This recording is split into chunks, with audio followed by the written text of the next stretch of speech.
special warm welcome to our parents this morning. Thank you very much for your time this morning and coming along and supporting and watching your children perform today.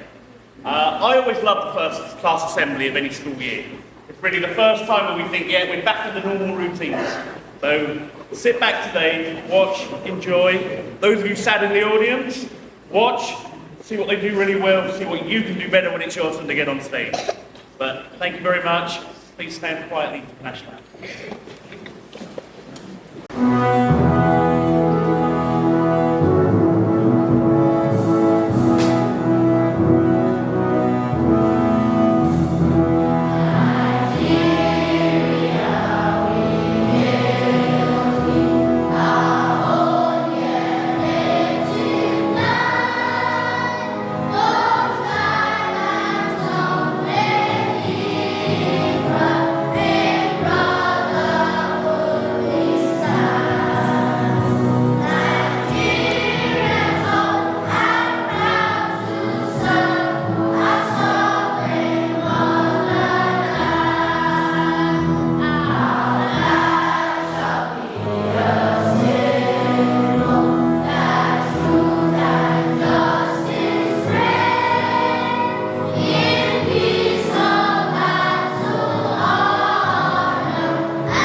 In ancient Greece, writing was not as common as speaking, but we still wrote recipes.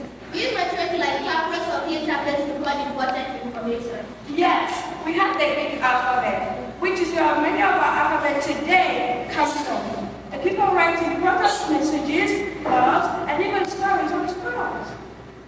We didn't have the internet or post offices, so messages would run from city to city carrying messages on foot.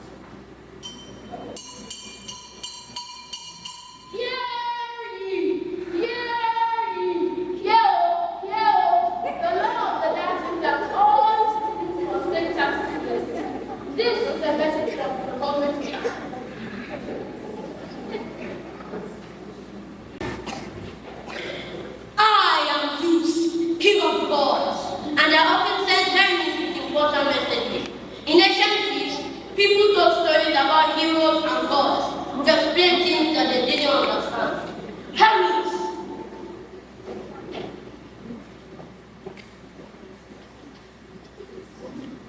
What messages do you bring from the water? My lord, with my winged sandals that make me travel as fast as light, I took your message to mortals and I bring back with the time. Great feast. The mortals are celebrating great festival of their nieces. They have sent their prayers and Where is Athena? Here I am. I am Athena, and I bring wisdom and knowledge to the people. Athena, go forth and bless the water. Yes, my lord.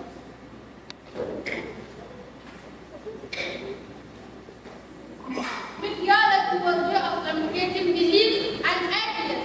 Through these stories, people have learned about life, nature, and the world.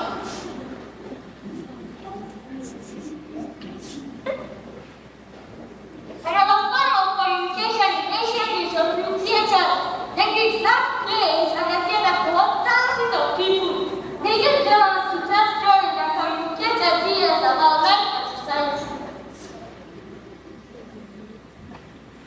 The two most popular types of plays are comedies and tragedies. We use masks to show our emotions and happiness.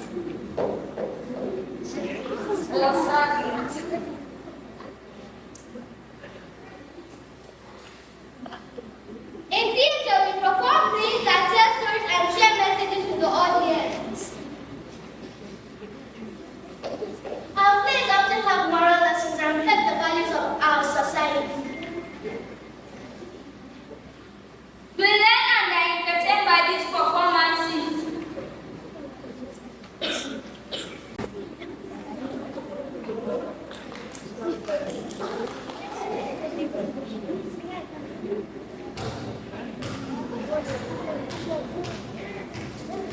The Olympics actually began in ancient Greece. Different city-states often fought, but during the Olympics, peace was declared and everyone gathered together to watch the games. The Olympics began around 776 BC in Olympia. The Olympics was seen as a religious event to honor the god Zeus, who was the king of the gods. Did you know this year was an Olympic year? Olympians gathered together in Paris, France, to communicate with the world through sportsmanship. The Olympic Games are a time for peace and competition. And competition will come together to celebrate and communicate through this game, all thanks to ancient Greece. So there you have it. Communication in ancient Greece was vital and full of creativity and invention. Their ideas and messages were shared in many ways, from mythology to the marketplace, oral debates to written scrolls, from the theater to the Olympic Games. And though it was a long time ago, the idea still influenced the way we communicate today. We will end our assembly with this quote. In